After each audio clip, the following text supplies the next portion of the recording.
bit long. So the person says, hey guys, love the podcast. Now to my problem. Thank you. Sick. I'm sick and tired of my parents. I believe I speak for quite a number of young people when I say Nigerian parents can be toxic.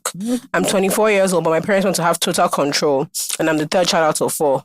Jola and FK, my parents control every single thing we do. I'm not free to go anywhere. We didn't really grow up with friends because of how strict they were. So it's really just us. We don't go anywhere other than church. And we didn't really step out of the house except on Sunday mornings. After uni, I came back home trying to hustle to get a job, which I did. At my big age and level, my parents do not let me leave the house, even if it's just 4 p.m. Yoruba. I have no friends, because who wants to start hanging out at 12 o'clock in the afternoon just so I can make it home early? It's super embarrassing and I feel caged. I live a very boring life. I literally cook, clean, wash, go to the market and be at their service. My job gives me a lot of free time, but they've taken advantage of that.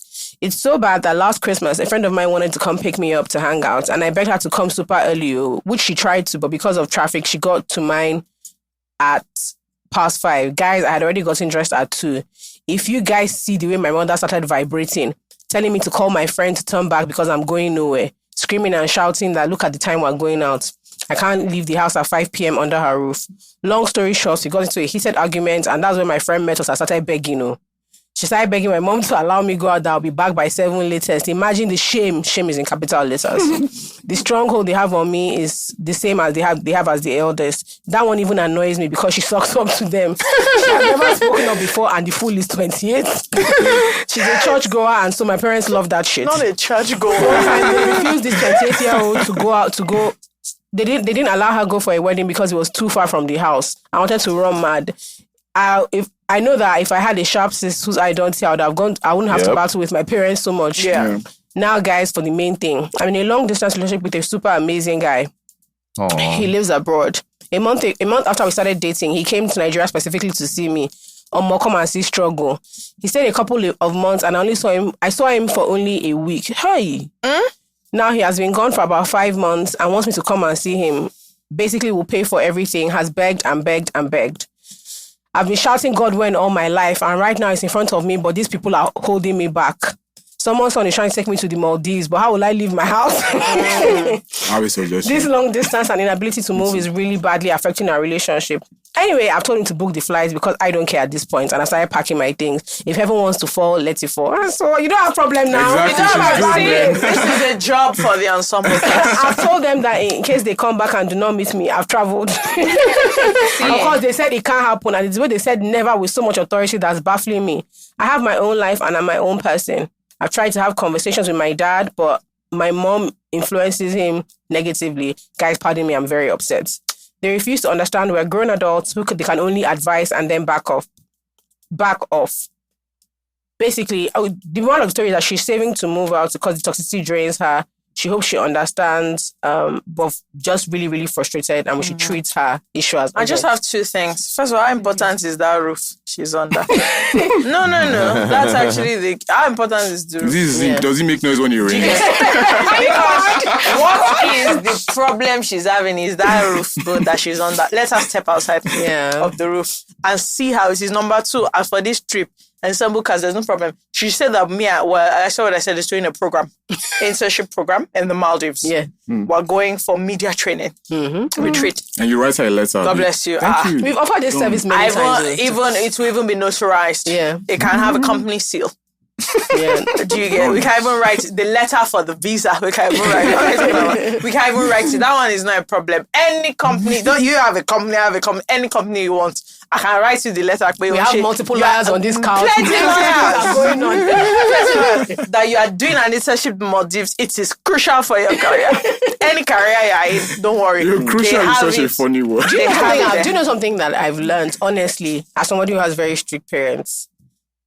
They need you to buck them. See, these guys, they're asking for a fight. As you were reading it, all I was thinking was, a lot of times, how independent you are, it depends on how your eldest sibling is. Yeah. But that's what I was thinking before you actually got there. So when you said she sucks up to them, I was like, should he show them when? If she show them when? With every sibling, bro, my brother has the easiest time of his life because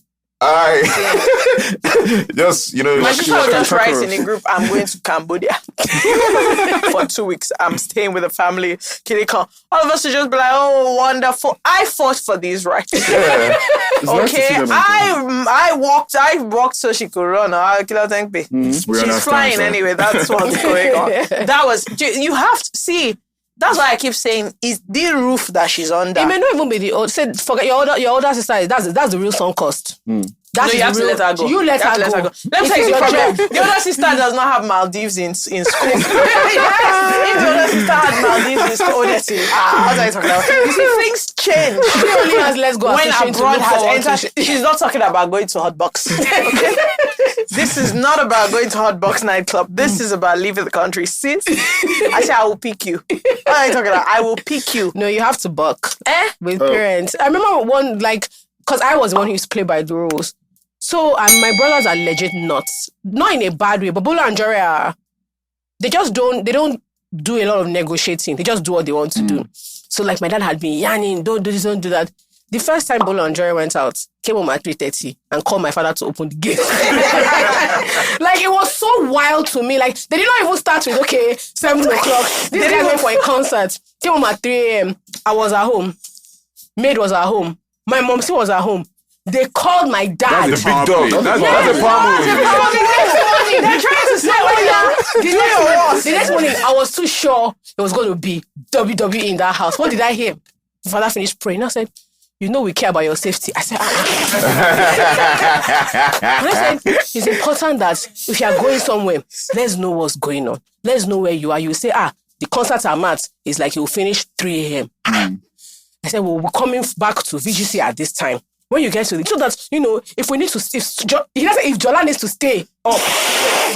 Jola was like, wait, why am I in it? Like, why you're just They've already set a precedent. They called him first. They called the guy Daddy, first. Please. Like, this, I was like, okay. But that's the thing. Honestly, I really believe that it's the way you move that determines how they... Because when you are grown, you're 24, and they can still tell you what to do. It's your fault. Yes? It's your fault. You've never changed it for them. Wait, coach. Some parents do. I've seen some parents in action. Me, I'm an action man. That's why I say that if it's that case, you have to ask yourself, you have to kill them. The roof. What? You're not sorry. Did you say she has killed them? No, what? I'm saying why are you repeating it? He meant their spirits. Yeah, exactly. That's he meant that she should murder her. No, their spirits. You're a lawyer. This is the point where you guys put the caveat that the advice you give them, they don't have to take it. But you know what? But he has a point. Now, these others, like Nollywood sound effects, patience as well. Not about the killing. There are many ways we can go about this. If she doesn't want to change it for them, ensemble cast can come, they can kidnap her. No, exactly. So what's ensemble cast? Oh, so it's very long. I have to tell you the episode. Yeah, but quick one. Enough. There was a babe, her dad was being mean to her. Yeah. So she got the drama department in her uni to come in the middle of the night, wear black, stand around his bed, chant. So the man started praying. How much did she pay them? I don't know. I think they did it for free. The man started praying. I would pay to do that. And they spoke about the way he treats her as like part of the class. They had a dream. So he started praying a lot, treating her better. And like maybe like a month in when he was still doing night vigil, she then felt a bit bad. That so she wrote to us about should she tell him that was not a dream. Yeah. It was like he doesn't have spiritual problem. I was like, give that babe intention. I was like, what I'm saying is that there are ways we can do this because there's two challenges here, okay? There's the challenge of her going to the Maldives and there's the challenge of her needing money to move out. Now, what we can do is this. We have to time it also when the new notes come out, okay? Because kidnappers are now collecting new notes, okay? So what we have to do is we must kidnap her. And then they must... Oh, wait. All these French. We must... Listen. No. Just take it from me. When we kidnap her, then she'll go on the trip. But the ransom must also be paid to the amount of rent she needs. I like that. That's it. And then the warning of them not kidnapping her again is that she must go and live in this other place. Yes, finish. No, but parental control in Nigeria is very bizarre. It's bad. It's and very the thing is, it's not even just like a hard thing of, you can't go out. It's also like just so like obviously now my mom is not going to tell me I can't go out, but there's like a thing that is from their own parents where they want to influence the way your life is, like the things you do, what you're interested and I'm just in, like, how you guy, dress. we've passed this stage now. What are you talking about? No, so I was very excited to come here, and I told my mom I was going to go do your podcast. And she said, all this one that you've been wearing Shokoto since, please dress smart.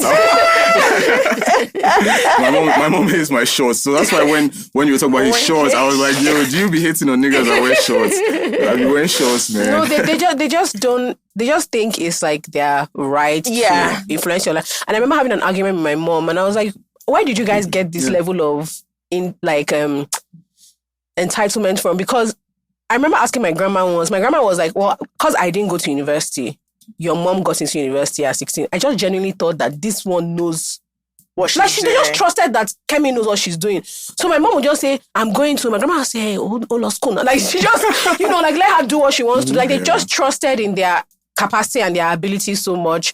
Like this, there was a lot of, this is what I'm doing. And then their parents would just be like, on to marriage, Yeah, they're like, okay. But us is like down to what you're wearing. My mom had a different experience. So my mom's mom was not. My mom was never on the path of She knows best. Till now, she still is knowing best. But I'm like, babe, I've seen you racking this racker. So where do you think I got to? Do you get I've heard your stories about how you went taking it when you were younger. So I don't know what you expect me to do. Whereas my dad grew up completely like, bro, are you guys alive? Like, you guys are eating. Fathers, they love thumbs up. The parents are like, you guys are doing thumbs up. So he's just like, what's the worst that can happen to them? And sometimes a lot of parents, they will surprise you. Like I remember one time I thought I had a disagreement with my dad, and I had hyped myself up like, okay, tell him what you're doing. Because he had made such a big deal about. I went and told the guy. Kella said, he barely looked up at me. And I said, okay, that's what you want to do. Oh, you're an adult. I said, no. No. You made such a big deal about it. It has to be a rack. Yeah. It has to be a fight. That reminds me of like the first time. So obviously when I first moved back and I used to go to church with my parents, because my dad is very like, if you live in my house, you must come to my church. And bro, I wasn't enjoying it. So it was a type of thing where I had tried to fight it and he made it clear. So one day I used the greatest excuse you can ever use, mental health. I called my nigga. Church. No, for me to move church. I was like, yo, I'm not enjoying it. Like my mental health is suffering. I need to work on this. I was like, oh, you can go to whatever church you want. Like, and it wasn't even a big discussion. Like it happened within 5 minutes. My mom would just be like, we're in here telling you'll be crazy sis. My friend, wear your shoe. Because I thought you were saying like to miss church, because I'm like, that's the one place they'll ask you to go to. So the thing is, I always find that there's like a level of compromise, and I love playing these sorts of games because I'm like, it's church, Abby. So I started, when I was in London, I said church. I started going to church at 6 p.m. In fact, if there was 8 p.m. service, I said, it's church, Abby. No problem. I will go. They're like, is it night church? I say, yes. That's what they call evening service. You should have gone to church of Scientology. No. And I'm like, it's church, Abby. No problem. What do you want? Is this what you want? No problem. I'll go and find it and do it. This is one of the key reasons why I want to marry, because let me tell you something about Nigerian mothers. My husband said my mom can, maybe I say I want to dye my hair purple or something. My mom can drag with me from now to tomorrow. But once I tell her that my husband likes it, forget it. Fair. That's the end. Yeah. I see my friends who are married, there is not. Their mom will call them, I need to come and help me. Actually, my husband just really wants us to spend quality time together. So, okay, greet him for me. And I'm like, okay, so there are people that can change your mind. Yeah. My friend is actually kind of, it blows her mind every single time. Like, she thought it was like a joke. It's not. It's not. Like, it works every time. It works every single time. As soon as she tells her mom that, my husband said that the woman's voice will even reduce. And she's like, don't offend me. It's only 2 of them in the system. The woman's voice just reduce. Just say, that's what he said. Yeah, be going now. Guy, I've seen us gisting that my friend's husband called her to ask where something in the fridge was, or that he put something in the fridge. Where did she put it? He can't find it. She told him, it's here. Her mom just said, start going home. It's like, he needs you. And I was like, auntie, I don't get When does this one start? She said, no, please, before the guy said that it's me that ruined the marriage. And please, when she gets home, she should put it in his notes app. That's what the thing is. Yeah, I don't know. It's a bit bizarre. It's a bit funny, bizarre. like the way I stopped going to church was I would just like my parents would be like, okay, so church on Sunday. I'll be like, yeah, and I just wouldn't go, and I never acted like I had an excuse. I just didn't go, and they would ask me about it, like, why weren't you in church? And I was like, oh, I didn't want to go. And they were like, what do you mean? They were about, then I'll be like, I'll see you next week, though. I'll go next week. And then I wouldn't go again. And I just kept doing that for like a while. And at some point, I think psychologically, they just realized that, look, he's not doing what we're telling him to do. And he doesn't have an excuse. Why are we letting this happen? So one day they had a talk with me about it. I was like, I'm sorry. From now on, I'm going to keep going. And I didn't go again. And they just left it. And that was the end of it. So like, you kind of, oh my God, this is the same baby. Yeah, kill your parents or lie. We're trying to help people here. We have to be practical. No, so this is the thing. For me, these parents, they don't sound like the type that I've done it. So they don't sound reasonable like the type at all. that are reasonable. So I remember when me and my mom, every big decision I've had in my life, I've gone like, not that I didn't do the thing, but I've gone. So I remember A-levels, and a lot of my friends were going to like these particular, and I was like, I want to do IB, and she was like, what is that? And I was like, I don't know. I saw it online and I think it's fantastic. And like, I just feel like, and that's legit what happened. I was just looking online at the schools and I was like, oh, international baccalaureate. That sounds like me. Bit of me. That sounds, and I was like, I'm not going to an all-girls school. I think it's Raz. I'm going to a mixed school. I'm doing IB. She was like, what is the IB? I was like, this is clearly it. Look at the brochure. These are the schools that do it. And she was like, oh, but is it a top school? You know, your friends are going to this school, this school, this school. I said, okay, fine. Let me apply to the top school of IB in the country. I found 7 Oaks. I said, this is the top school. I want to. You see through the storm, take me as I am. Baby, it's magic, and it turn it look good. Come here, 'cause